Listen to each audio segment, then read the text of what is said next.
Bugun matematikadan kasr haqida dars o'tdik. Salom, mening ismim Baxtiyor. Baxtiyor? Wow, mana. Faqat hech kimga hop.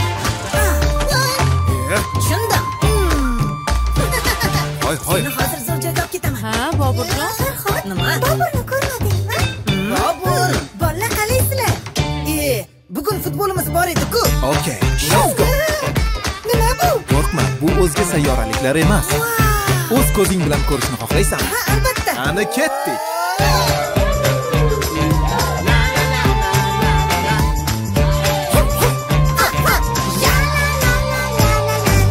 Rus tili darsidan yordaming kerak. Qalpoq qilib tashiyman. Nachili. Baxtiyor, ingliz tilini o'rgat. Okay, my friend. Go. I'm ready. Baxtiyor, matematikadan qiynaldim. Istasang kombinatorik uslubini o'rgataman. Nima? Kombinatorik uslubi? Baxtiyor. Uyg'on. Nima? Kim u? Qani? Uyquni ham beliga tepdinglar. Shunaqa ham ko'p uxlaydimi? Meni professor desanglar ham bo'ladi. Bobur, kitoblardan ehtiyot bo'lib foydalan o'g'lim. Xo'p bo'ladi oyijon. Baxtiyor bizga o'rgat. Xo'sh. Endi bildim. Kerakli 5. Nima? Qani Yulduz? Qizimmisan? Bilmadik. Yo'q, bunday. Tushundim. Rahmat. Bolalar, yuringlar tog'ning eng tepasiga chiqamiz. To'g'ri. Qani ketdik. Gerbariy ham yasaymiz. Men eng yaxshisini yasayman. Men birinchi bo'lib toqqa chiqaman. Shoshma. Nima? Gerbariy? Nima narsa o'zi u? Tog'da bo'ladigan qanaqadir toshlarmikin-a? Balki kapalakdir. Yo'q, menimcha boshqa narsa. Axir yasaymiz dedi-ku. Oyijon? Ha, Boburjon. Gerbariy nima? Qanaqa gerbariy? Bilmasam, multfilmda shunaqa deyishdi. Ha, gerbariymi? Gerbariy bu har xil quritilgan barglar. Nimaning bariga? Nimaning bargi bo'lardi? Har xil daraxt va o'simliklar. Shunga o'xshagan narsalarning barglarida. Uni qanday yasaydi? Barglarni quritib yasaydi. Men ham yoshligimda juda ko'p gerbariylar yasaganman.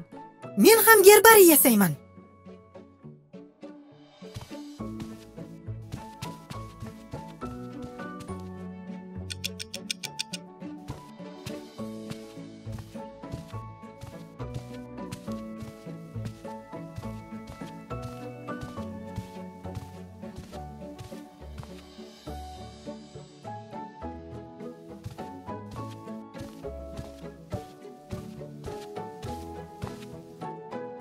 O'g'lim, Labbay ona? yana akangning narsalarini titkilayapsanmi? Yo'q, oyi. Kitoblarni ko'ryapman xolos.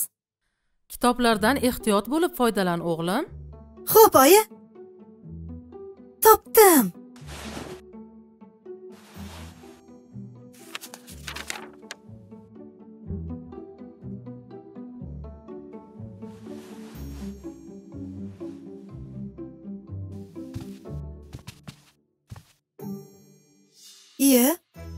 Bu nima ahvol?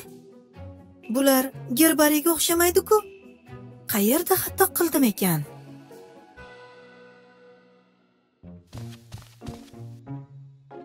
Shu. Uyg'ondingmi uyquchi? Qilig'ing qursin Zumrasha. Shunaqa ham qiladimi uxlab yotganda?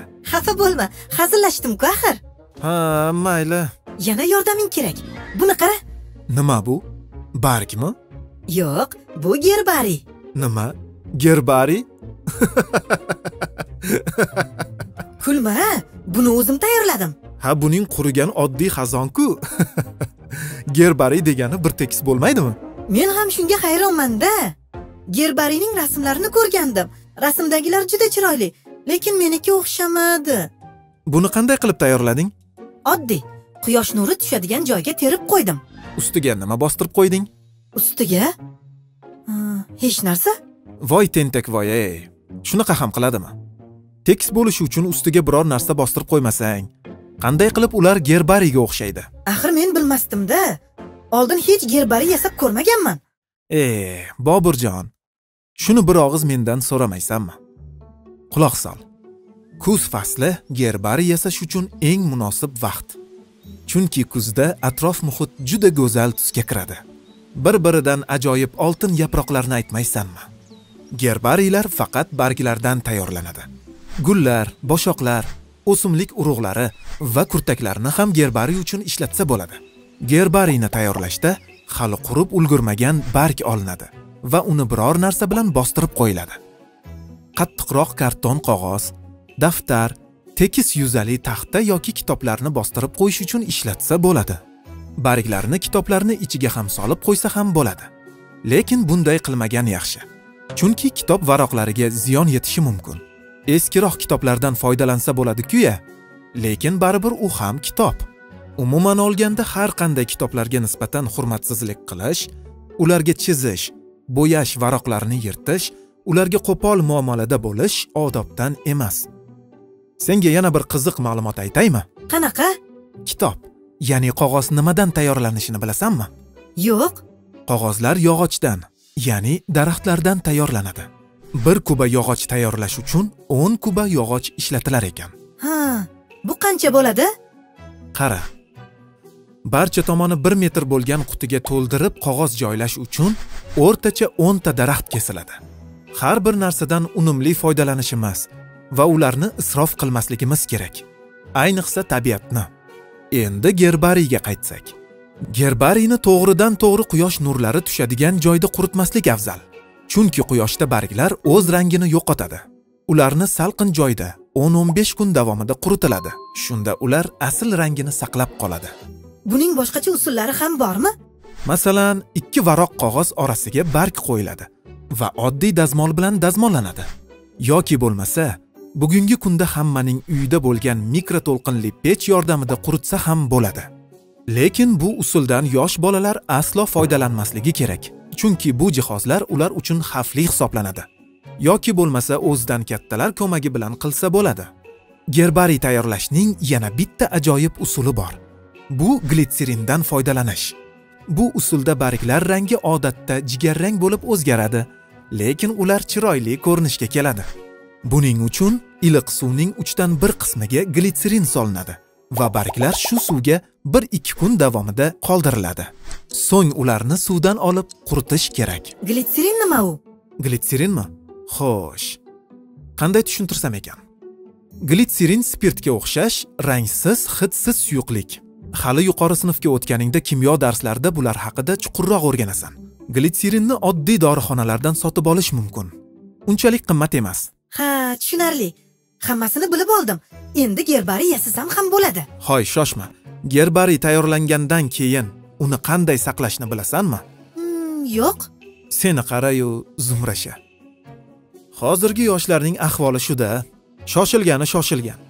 Bir narsa haqida salgina bilib oladi-da, ishi o'xshamagandan keyin birovdan yordam so'rab keladi. Uxlayotganlarning uyqusini buzadimi? Barglar qurigandan keyin ularni karton qog'ozga yoki shunga o'xshash narsaga yelim bilan yopishtirib qo'yiladi. Gerbariylar uchun alohida bitta daftar tutgan ham yaxshi. Daftar varaqlariga gerbariylar yopishtirilib, ostiga shu o'simliklar haqida ma'lumotlar yozib qo'yilsa, ajoyib qo'llanmaga aylanadi. Ha, tushundim. Hozir nima dedim? Bu yoshlar. Rahmatni ham nasiya qilib ketdi-ya. Shu odobdan mahir. Uyquni ham beliga tepdi. Bo'ldi. Meni boshqa hech kim bezovta qilmasin.